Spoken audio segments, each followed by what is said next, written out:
So, all three of Job's friends have given him an earful. Attempting to impart wisdom, they have simply wounded him, speaking from their own foolish perspectives. It just so happens that their perspectives are limited and lacking in love.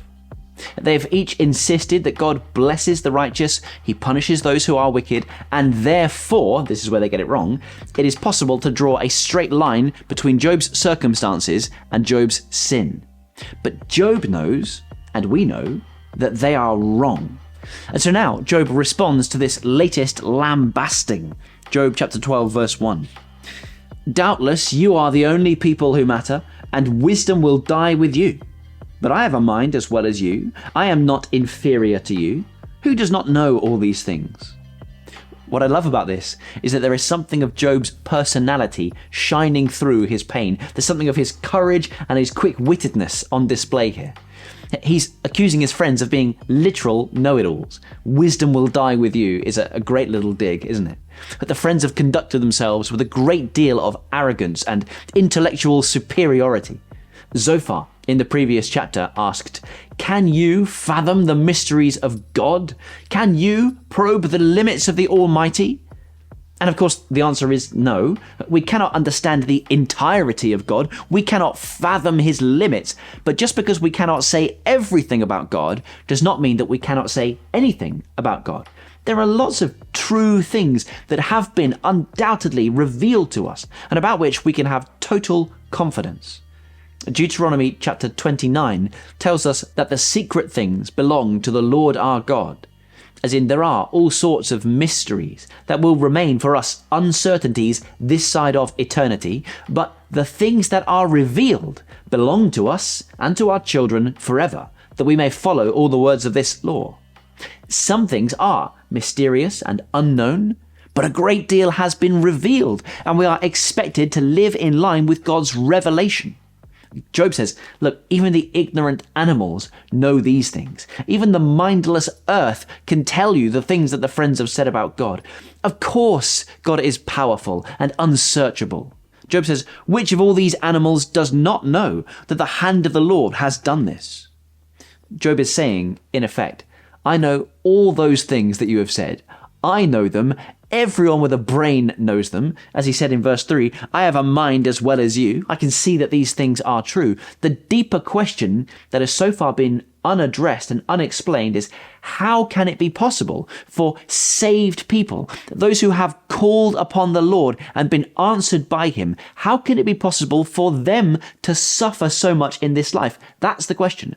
How can God be good and godly people still suffer? The people who respond to that question with mere religious platitudes, or even worse, rebukes, those people have almost certainly not suffered.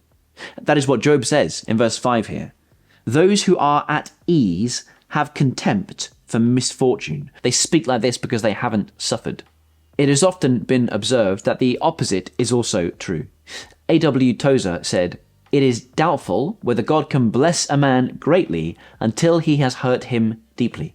Spurgeon, who had to contend with a great deal of suffering in his life, he said that the Lord gets his best soldiers out of the highlands of affliction. Now, that doesn't mean that you can't be honest and helpful and appropriately humble if you haven't greatly suffered. Of course you can. But there is a depth of compassion that is often accessible only to those who have suffered seriously for themselves.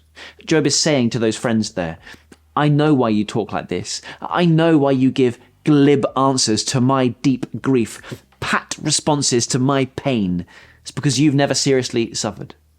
And so Job's response in chapter 12 should make clear for us that that category ought to exist in all of our minds, the secret things that belong only to God. You will have questions in this life for which there are no earthly answers, and you, in your humility, must learn to live with that. It's a hard thing, isn't it? The secret things belong to him, but the things that have been revealed belong to us, and we must cling wholeheartedly to them. The friends confuse these categories. They speak about obvious things as though they are so wise that they're fathoming the deep mysteries of God, but they're not. And they ought to do away with their misplaced confidence and instead have compassion upon this suffering servant of God. When we confuse these categories, we get ourselves into all sorts of trouble.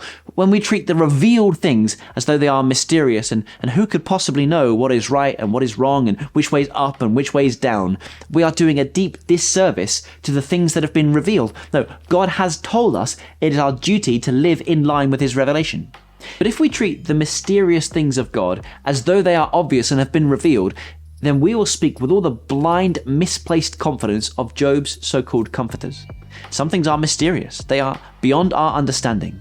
And instead of personal confidence, we ought to just have a great compassion for those who are suffering and a desire to gently turn people to look up and see the Lord Jesus Christ with his hands out wide, ready to embrace them, holes in his hands declaring that he loves them.